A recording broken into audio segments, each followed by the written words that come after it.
Naranasan mo na ba na ayawan ka ng iyong biyenan? Yung hindi siya boto sa'yo para sa kanyang anak nang dahil sa ikaw ay isang mahirap? Pilit na sinisiraan upang mapaghiwalay kayong dalawa. Ang gusto niya ay isang mayaman na kung saan ay maraming pera. Kung ganon, ay tunghayan mo ang istoryang ito na tiyak ay kapupulutan mo ng aral.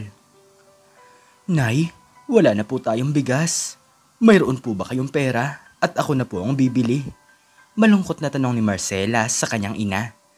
Napabuntong hininga na lamang si Aling Dalia nang marinig ang sinabi ng kanyang anak. Naipangbayad na kasi nito sa mga utang ang pera na kinita niya ngayong araw. Hintayin lang natin ang tatay mo, anak. Baka sakaling may pera siya para makabili tayo ng bigas. Malungkot na sabi ni Aling Dalia. Hirap na hirap talaga sila sa kanilang buhay. Minsan lamang sila makakain ng 3 beses sa isang araw. Maya-maya lamang ay dumating na ang kanilang padre de pamilya. May dala-dala itong handa galing sa kaarawan ng kanyang amo. Gutom na ang kanyang 4 na nakababatang kapatid kaya nag-agawan ito sa kaunting pagkain. Nagpaubaya na lamang sila dahil kaya naman nilang magtiis ng gutom. Umaasa sila na may kinitang pera si Mang Omar sa kanyang pagsasaka. Tay, wala na po tayong bigas. Pasensya na po kayo pero mayroon po ba kayong pera? Malungkot na tanong ni Marcela. Nakita naman na mag-ina na para bang napayuko na lamang ang lalaki. Anak, wala akong pera sa ngayon dahil nasweldo ko na nitong mga nakaraang araw ang trinabaho ko ngayon. Malungkot na sagot ni Mang Omar. Napatulala na lamang si Marcela dahil sa gabing ito ay muli silang hindi makakakain. Masaya naman sila dahil kahit papaano ay nakakain na ang kanyang mga kapatid. Pasensya na talaga, anak, kung nararanasan natin ito. Isa akong magsasaka, ngunit kung sino pa ang magsasaka ay sila pa ang walang maiuwing bigas para sa kanilang pamilya. Napapailing na sabi ni Mang Omar. 1 minuto ang lumipas ay hindi na napigilan ng lalaki ang pagtulo ng kanyang mga luha. Wala siyang maisip na paraan para gumanda ang buhay nila kahit alam niya naman sa kanyang sarili na siya ang padre de pamilya. Gabing-gabi na ay lumabas pa rin ng bahay si Mang Omar upang dumiskarte ng bigas. Pumunta ito sa kanyang kaibigan upang manghingi ng kaunting tulong. Pare, pasensya ka na talaga kung lumalapit ako sa'yo. Baka pwedeng makahingi muna ako ng kaunting bigas at papalitan ko na lamang sa susunod. Malungkot na sabi ni Mang Omar. Agad naman siyang binigyan ng kanyang kaibigan na si Mario, ngunit hindi pa rin ito sasapat para sa kanila. Pasensya na ha, yan lang talaga ang kaya kong ibigay sa'yo. Alam mo naman na mahirap din kami, sabi ni Mang Mario. Sobrang laking pasasalamat ng lalaki dahil may kakainin na ang kanyang pamilya. Agad itong nagpaalam upang maisaing ang isang gatang ng bigas. Lumipas ang kalahating oras ay sabay-sabay silang kumain. Pinaghati-hatian nilang 3 ang kakapirasong kanin. Wala silang ibang ulam kundi toyo lamang, ngunit ang mahalaga ay magkaroon ng laman ang kanilang mga tiyan. Panginoon, maraming salamat po sa mga pagkain na ito. Kahit na kailan ay hindi niyo po kami pinapabayaan. Sabay-sabay na dasal ng isang pamilya. Kahit papaano naman ay nakakaraos sila sa pang-araw-araw. Laking pasasalamat na nila dahil walang nagkakasakit sa kanila. Tanging elementarya lamang ang natapos ng dalagang si Marcela. Ang totoo niyan ay palihim siyang nag-a-apply ng trabaho sa malayong lugar dahil gusto niyang matulungan ang kanyang pamilya. Nag-apply siya bilang isang katulong dahil gusto niya rin namang maipagpatuloy ng kanyang mga kapatid ang mga pag-aaral ng mga ito. Isang araw nga ay pinuntahan siya ng kanilang kapitbahay. Marcela, tumawag na sa akin ang magiging amo mo. Pumunta ka daw sa bahay nila at huwag ka daw mag-alala dahil babayaran naman daw nila ang pamasahe mo. Nagmamadaling sabi ng isang babae.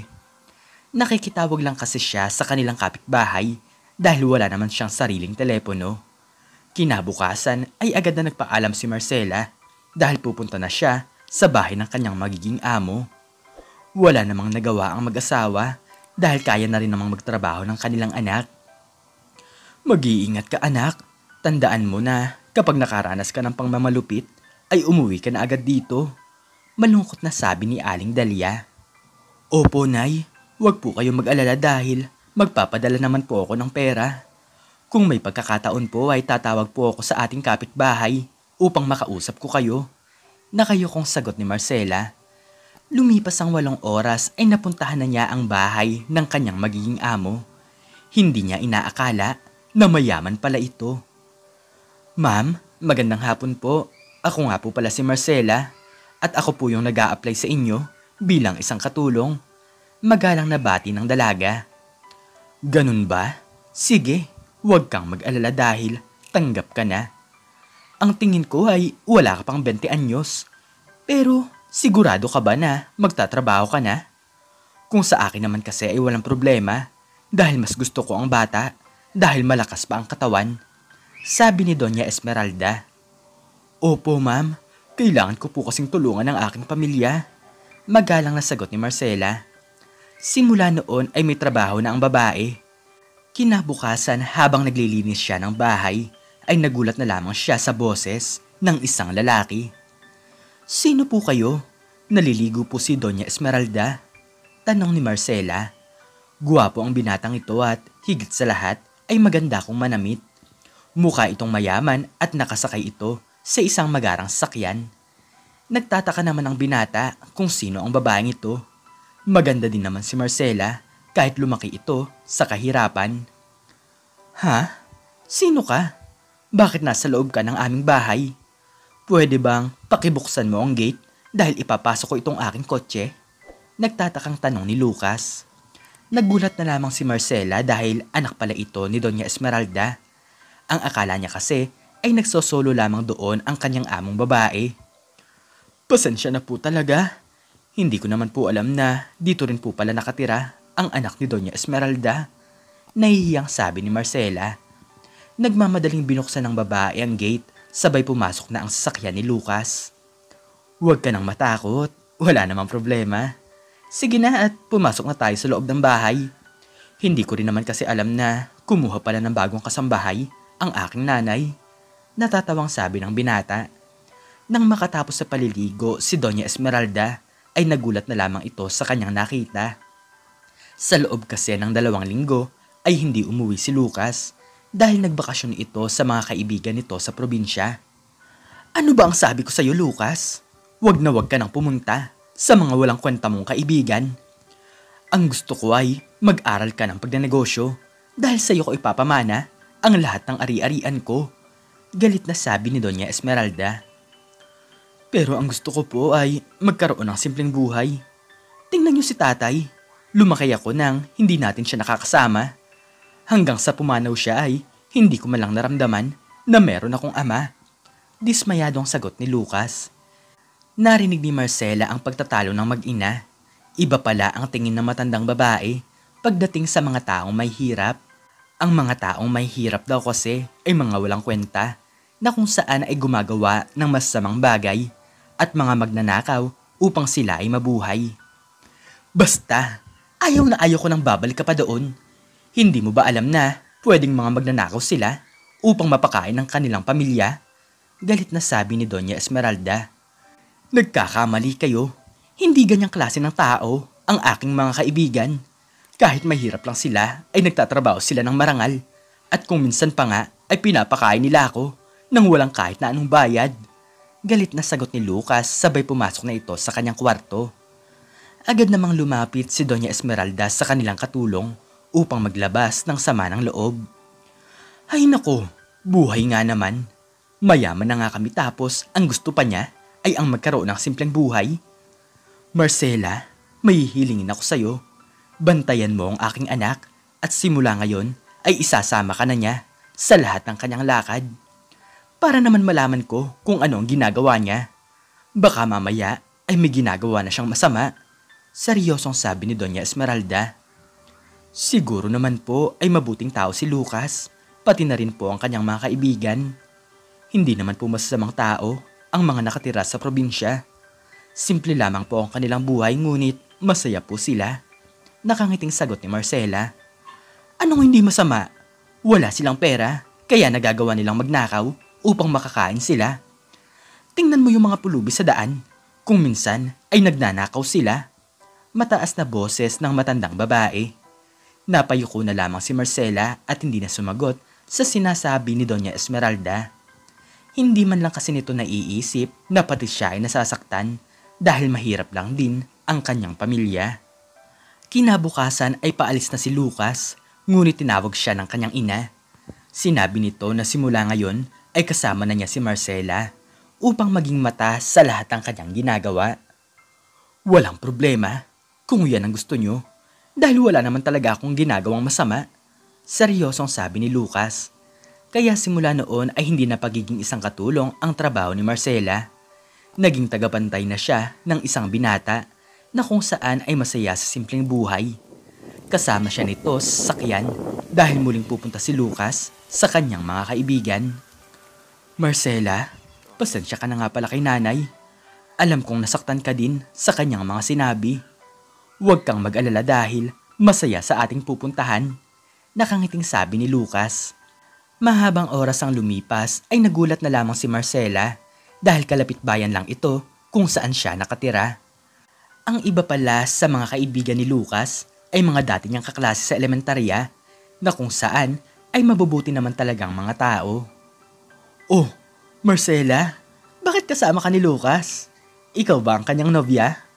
Masayang bati ni Carlo na dati nitong kaklase. Naku, hindi. Anak siya ng aking amo dahil katulong nila ako sa kanilang bahay. Natatawang sagot ng dalaga.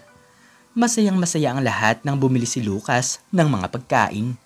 Naglagay sila ng dahon ng saging sa mahabang lamesa at pagkatapos noon ay nagsalo-salo sila. Ang saya talaga dito sa probinsya. Makakalimutan mo talaga ang mga problema at kahit simpleng buhay lamang ay totoo naman ang iyong mga kaibigan. Nakangiting sabi ni Lucas. Tama po kayo, sir. Masaya po talaga dito. Sa totoo lang po ay nakatira lamang po ako doon sa kabilang bayan. Masayang sagot ni Marcela. Ganun ba? Kung ganun pala ay pwede tayong bumisita sa inyong bahay. Wala pa naman sigurong 1 oras ang pauwi sa inyo, sabi ng binata. Kaya maya-maya lamang ay nagpaalam sila. Nagulat na lamang si Aling Delia at Mang Omar nang makita ang kanilang anak. Ngunit si Lucas naman ay parang nalungkot dahil ganito palang klase ng buhay ang meron ang dalaga. Nay, tay, si Lucas nga po pala at siya po ang anak ng aking amo. Sinamahan niya po ako dito para makabisita po ako sa inyo. Masayang sabi ni Marcela sabay niyakap nito ang kanyang mga magulang. Magandang hapon po sa inyo. Teka lang po at may kukunin lang po ako sa aking sasakyan. Magalang na pagbati ng binata. Sa pagbalik ni Lucas ay dala-dala na niya ang maraming pagkain at 3,000 halaga ng pera. Naku iho, maraming salamat pero ang dami naman ito. Nahihiyang sabi ni Aling Delia. Walang anuman po, mabait naman po sa akin si Marcela. Kaya bonus ko na po yan para sa kanya. Natatawang sagot ni Lucas. Hindi na sila nagtagal doon dahil kailangan na nilang bumalik sa kabilang bayan. May gaganapin kasing kaarawan kung saan ay doon sila makikisaya. Lumipas sa mga buwan ay palagi na lamang kasama ni Lucas ang dalaga at sa lahat ng mga lakad nito. Paano naman kasi ay ito ang kagustuhan ni Doña Esmeralda para magkaroon ng bantay ang kanyang anak. Hanggang sa lumipas pa ang 1 taon ay nahuhulog na ang loob nila sa isa't isa. Para na kasi silang magkasintahan na palaging magkasama sa lahat ng oras. Hindi naman kasi imposibleng mahulog ang loob ni Lucas kay Marcela dahil mabait talaga ang dalaga. Higit sa lahat ay gustong-gusto talaga ng binata ang mga babae na may simpleng buhay lamang na hindi marunong gumimik o kaya naman ay hindi umiinom ng alak. Marcela, para na tayong matalik na magkaibigan. Gusto ko lang sanang magsabi sa iyo kung pwede ba akong manligaw? Nahihiyang sabi ni Lucas. Nanlaki naman ang mga mata ni Marcela dahil hindi niya inaasahan ang bagay na ito. Sa totoo lang ay matagal na rin naman niyang gusto ang binata, ngunit hindi siya umaasa dahil lumaki ito sa isang mayamang pamilya. Pumayag si Marcela na magpaligaw dito at hindi nagtagal ay nagkaroon ng relasyon ang dalawa. Pilit nila itong inililihim kay Doña Esmeralda dahil alam naman nila na ayaw nito sa mga taong may hirap. Lumipas pa ang 2 taon ay pasikretong nagpakasal ang dalawa sa West. Naglakas loob sila na aminin ito kay Doña Esmeralda. Nay, nagpakasal na po kami ni Marcela. Mahal ko po siya kaya sana ay matanggap niyo po ang aming pagmamahalan, sabi ni Lucas sa kanyang ina. Ano? Anong sinabi mo?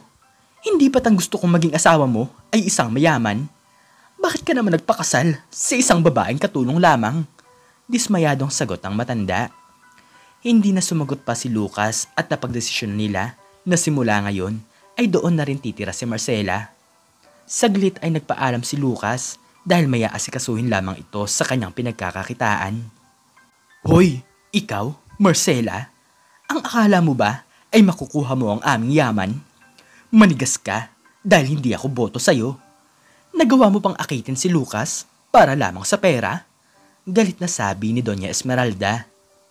Mahal ko po ang inyong anak.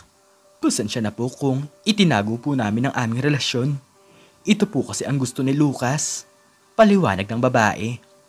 Saglit ay pumasok si Doña Esmeralda sa kanyang kwarto at sa pagbalik nito ay daladala ng matanda ang isang kahon ng pera. Ibinato nito sa mukha ni Marcela ang mga salapi, sabay hinamak niya ang katulong. Yan na ang pera at lumayas ka na dito. Wala kang kwenta at wala kang karapatan para pumasok sa aming pamilya. Galit na sabi ni Doña Esmeralda. Saglit ay bumalik si Lucas dahil may nakalimutan itong gamit. Nakita na lamang nito na umiiyak si Marcela habang nagkalat sa sahig ang sobrang daming pera. Sinabi ng babae kung ano ang nangyari, kaya napagdesisyonan ni Lucas na umalis na kaagad sila sa pamamahay na ito. Alam nyo, hindi talaga kayo marunong makisama sa ibang mga tao. Ano ba ang tingin nyo sa mga taong mahirap? Mga hayop? Hindi sila hayop dahil kung minsan ay mas mabubuti pa sila kaysa sa taong mga mayayaman. Galit na sabi ni Lucas. Umupas sila ng bahay sa malayong lugar at doon nagsimula ng maliit na negosyo. Masipag talaga ang dalagang si Marcela kaya agad na lumaki ang kanilang kita. Samahan mo pa ng impluwensya ni Lucas sa mga kaibigan nito at dating mga klase kaya marami agad silang naibenta. Magaling din sa pagluluto si Marcela kaya nagpatayo na rin sila ng restaurant sa syudad na kung saan ay mga pagkain sa probinsya ang menu nila. Agad itong tinangkilik ng maraming mga tao dahil sa kakaibang mga putahe na bibihira lang nilang matikman. 2 taon ang lumipas ay hindi na sila nakipagkita kay Doña Esmeralda. Ang hindi alam ng matanda ay naging mabilis ang pagyaman ng mag-asawa. Nagtagumpay na ito sa buhay at nakapagpatayo na rin ng kanilang sariling bahay. Ibang Marcela na rin ang babae ngayon. Maganda na ito kung manamit at higit sa lahat ay nag-aayos na ito ng kanyang sarili. Sobrang ganda talaga ng babae kahit lumaki ito sa mahirap na pamilya. Natutulungan na rin ni Marcela ang kanyang mga magulang, pati na rin ang kanyang mga kapatid sa pag-aaral. Kaya isang araw ay napagdesisyonan nila na muling bumisita kay Doña Esmeralda. Nay, matatanggap niyo na ba kami kung sabihin namin sa inyo na mayaman na kami? Tanong ni Lucas sa kanyang ina. Pahiyang-pahiya si Doña Esmeralda nang makita nito ang ibang anyo ni Marcela. Maganda na ito kung manamit at higit sa lahat ay hindi mo na ito makikilala. Anak, Marcela, patawarin niyo ako. Sa totoo lang anak ay miss na kita. Sige, tanggap ko na kayo para sa isa't isa. Pangakong babaguhin ko ang aking sarili sa pagtingin ko sa mga taong may hirap. Naluluhang sagot ng matanda. Hindi nagtagal ay si Doña Esmeralda pa ang nagpakasal sa kanila sa simbahan. Ito ang sumagot sa lahat ng gastusin at nang dahil doon ay nagkasundo ang kanilang pamilya. Naisipan nila na sa probinsya ganapin ang kanilang resepsyon at nang dahil doon ay nalaman ni Doña Esmeralda na tama nga ang anak niyang si Lucas na totoong mabubuti ang mga tao doon. Masayang-masaya ang matanda nang makasama niya ang mga simpleng tao na kung saan ay iwe-welcome ka kaagad na parang matagal na kayong magkakilala. Anak, tama ka sa sinasabi mo. Salamat at tinuruan mo ako kung paano makisama sa ibang mga tao. Nakangiting sabi ni Doña Esmeralda. Hindi nagtagal ay naging masaya ang kanilang pamilya. Kung minsan ay kasama pa nila ang nanay ni Lucas kapag namamasyal sila sa probinsya. Napatunayan nila na hindi porket mahirap ay masamang tao na at hindi na masaya ang buhay. Kung minsan pala ay dito mo malalaman kung ano ang ibig sabihin ng tunay na ligaya. Ang ligaya na kahit na kailan ay hindi matutumbasan ng pera. Ang ligaya na tatatak sa iyong isipan kasama ang ibang mga tao at ang iyong mga tunay na kaibigan. Ang lahat ng tao ay ginawa ng Diyos kaya pantay-pantay ang lahat, mahirap man ito o mayaman. Bakit hindi mo muna subukan na alamin ang istorya upang malaman mo ang tunay na katotohanan? Ikaw, anong natutunan mo sa istoryang ito? I-comment mo sa baba ang iyong natutunan. At hanggang dito na lamang po nagtatapos ang aking istorya at sana po ay nagustuhan niyo ito. Please like, share, and subscribe and click the notification bell para lagi kang updated sa mga bago kong istorya. Muli ay maraming salamat po at God bless us all.